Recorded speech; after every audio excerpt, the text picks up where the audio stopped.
আসসালামু আলাইকুম। আজকে দেশি মুরগির ডিম দিয়ে নারকেল রান্না করব।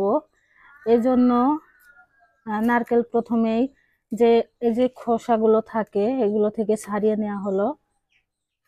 ফালি ফালি করে কেটে নিতে হবে, তারপরে ডিম দিয়ে রান্না করব। এটা আমার মাদের দিকে রান্না করে খেতে বেশ ভালো লাগে, এজন্য আমি আজকে আপনাদেরকে রান্না করে দেখাবো।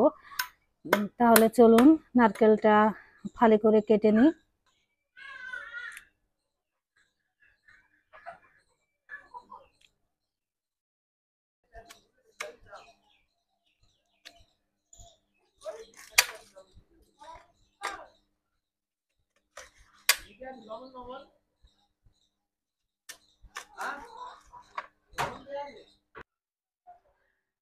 যেন সব নারকেল এভাবে ফালি করে কেটে নেওয়ার পরে ধুয়েও নিয়েছি। আমি যতটুকু রান্না করব ততটুকু নিয়েছি, পুরো নারকেল দিইনি।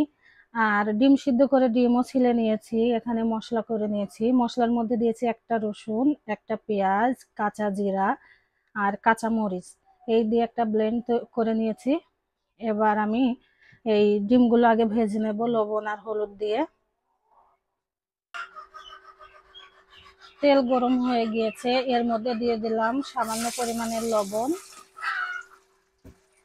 এবার সিদ্ধ করে রাখা ডিমগুলোও দিয়ে দেব। এবার এর মধ্যে দিয়ে দেব সামান্য পরিমাণ শুকনো মরিচের গুঁড়া, যেহেতু আমি কাঁচা মরিচ দিয়ে রান্না করব, হালকা লাল ভাব হয় এ কারণেই দিয়ে দিয়েছি।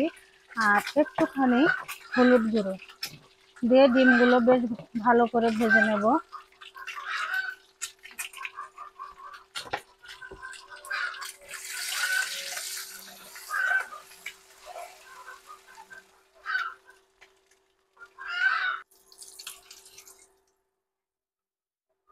এই যে ডিমগুলো ভেজে তুলে নিয়ে এই তেলের মধ্যেই আমি মশলাটা কষিয়ে নেব।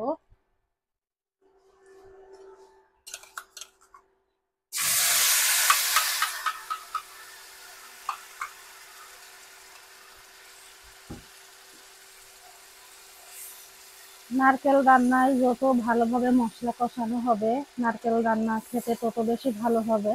এই কারণে আমি বেশ ভালোভাবে নারকেলের এই মশলাটা কষিয়ে নিচ্ছি।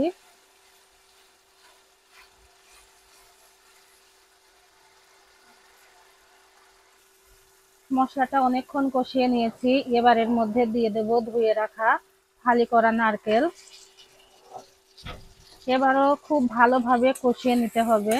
নারকেল তো সিদ্ধ হবে না, মানে সিদ্ধ হয়ে নরম হয়ে যাবে না অন্যান্য সবজির মতো।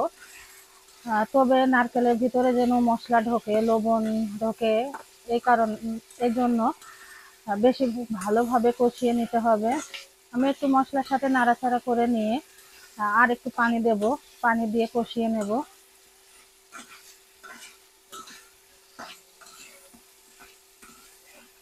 এই যে মশলার সাথে ভালোভাবে নাড়াচাড়া করে নিয়ে সামান্য পরিমাণের পানি দিয়ে দেব, দিয়ে ভালোভাবে কষিয়ে নিতে হবে। ডিম দিয়ে নারকেল রান্না করলে তো ভালো লাগে, তবে হাঁসের মাংস, দেশি মুরগির মাংস রান্না করলে আরো বেশি ভালো লাগে। ইনশাল্লাহ শীতকাল আসলে তো হাঁসের মাংস খাওয়া হয় কম বেশি, তখন একদিন নারকেল দিয়ে হাঁসের মাংস রান্না করে আপনাদের দেখাবো। আর আপনারাও রান্না করে খেয়ে দেখবেন, বেশ ভালো লাগে। আমি ঝোলের পানি বেশি পরিমাণে দিয়েছিলাম, বেশ খানিকক্ষণ ধরে জাল করছি। আর একটু শুকিয়ে নিই, তারপরে দিয়ে দেব ভেজে রাখা ডিম।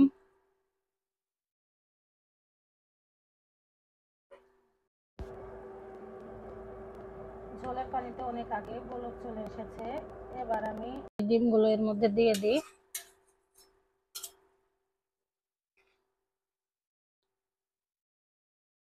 আর নামানোর সময় তো অবশ্যই একটা মশলা দিতে হবে। আমি যেই মশলাটা দেব এটা আমি মাংস রান্নাতে দিই, আবার হচ্ছে ডিম রান্নার সময় দিই। এটা আমি নিজে তৈরি করে নিয়েছি। গরম মশলা, জিরা, তারপরে লবঙ্গ, এলাচ, দারুচিনি সবকিছু দিয়ে হালকাভাবে ভেজে নিয়েছিলাম। তারপরে ব্লেন্ড করে রেখে দিয়েছি। এটা যেমন অনেকদিন থাকে, তেমনি মাংস রান্না বা ডিম রান্নায় যদি দেওয়া হয় খেতেও কিন্তু সুস্বাদু হয় আর ভীষণ সুন্দর একটা ঘ্রাণ আসে।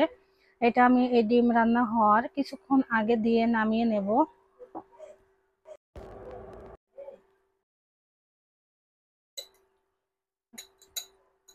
এই যে সামান্য পরিমাণ দিলাম, যেহেতু তরকারি খুব বেশি না, এই জন্য যতটুকু প্রয়োজন ততটুকু দিয়ে দিলাম সেই মশলাটা।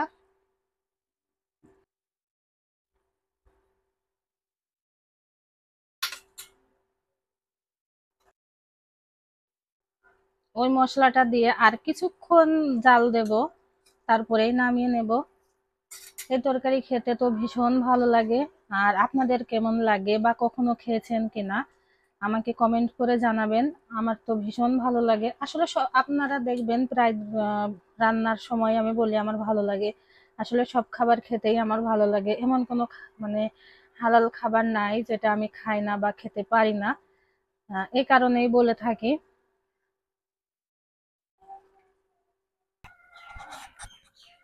এই তো রান্না হয়ে গেল মজাদার স্বাদের ডিম আর নারকেল রান্না। এবার নামিয়ে নেব। আর একটুখানি ঝোল ঝোল রেখেছি, কারণ অন্যান্য সবজি রান্নার সময় সবজি তো নরম হয়ে যায়, সেটা দিয়ে ভাত মেখে খাওয়া যায়, তবে নারকেল তো আর নরম হবে না। এ কারণে ঝোলের পরিমাণটা সামান্য পরিমাণের বেশি রেখেছি। তাহলে এবার এটা নামিয়ে নিই।